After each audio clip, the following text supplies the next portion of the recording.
shit. Engine crapped out. Who's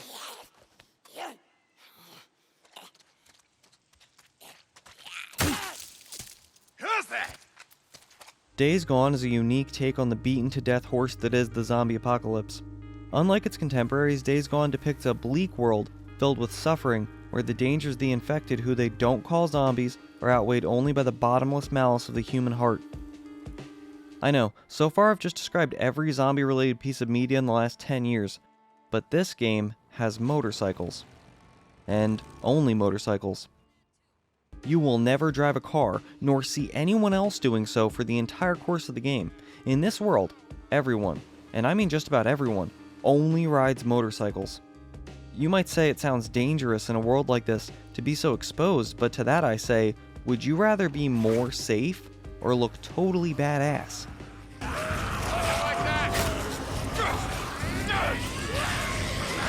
Despite everything I've said so far, this title has a lot more going for it other than just being Daryl from The Walking Dead the game.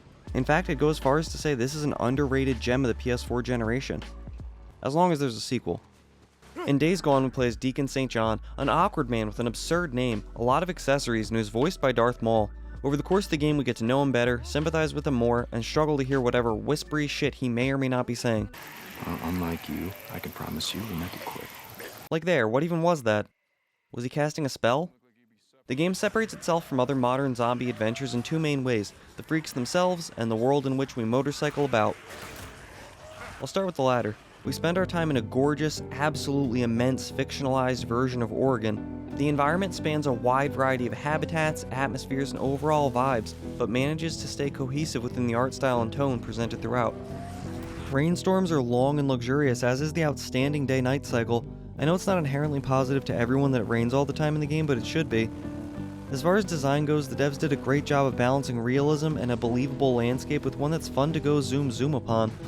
Unfortunately, as impressive and massive as it is, it feels equally empty, which given the themes of the game could be an intentional choice, but when compared to other Sony open world exclusives, of which there are a few now, PS4 again does fall a bit flat.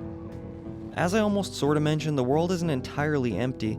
In fact, if you look around, you'll find it absolutely teeming with a certain kind of life, sometimes when you least expect it. This, in my mind, is what really makes Days Gone stand out.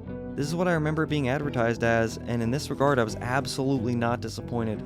There are a shit ton of enemies on screen at any given time, and their sheer numbers can be beyond overwhelming. The freaks are much more well thought out than most infected humans in games, and while there are still human enemies, I have nothing to say about them. They're people. You shoot them or you don't. It is what it is. The freakers come in many shapes, forms, and varieties, some of which are spoilers, so I don't want to dwell too much on that, but their behavior is interesting in a disgusting, I would never come up with that, but I'm sort of impressed that you did kind of a way. We spend a lot of our time exploring, destroying nests, and combating hordes, which are large groups of freakers that mindlessly group together, some being larger than others.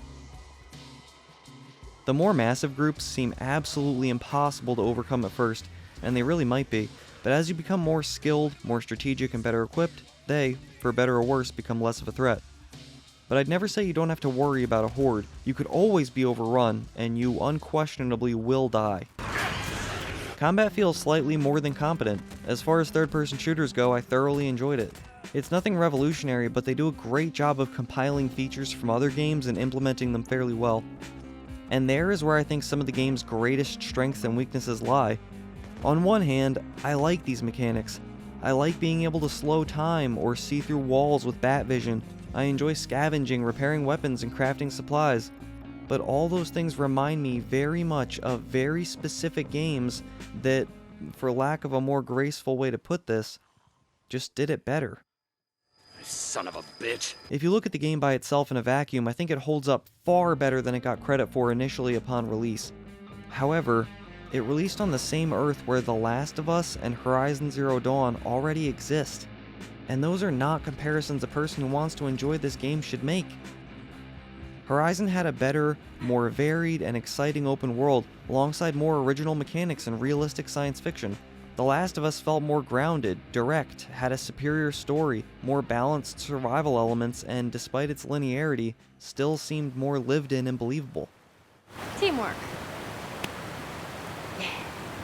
I could also see how a game being put on the same pedestal as the likes of those and God of War, The Order 1886, that last one was a joke, could be a recipe for extreme disappointment given the time Days Gone was released. So, in terms of expectation and comparison, it holds up fairly poorly. Cutscenes are awkward, delivery seems really off, and as much of a fan as I am of Sam Witwer, he's Starkiller, this strikes me as an exceptionally odd performance. But nothing I've said so far is irredeemable. As long as we get that sequel, all is forgiven. They're just working out the kinks. The first game can be a little bit shaky sometimes. Look at Uncharted, Borderlands, and Assassin's Creed, all games that improved greatly in their subsequent entries. I expect very much the same for Days Gone. I really feel like they're on to something here. As derivative as it is, some of its more unique features, if expanded upon, could be really interesting game changers. Take the bike, for example. The bike serves as your camp away from camp.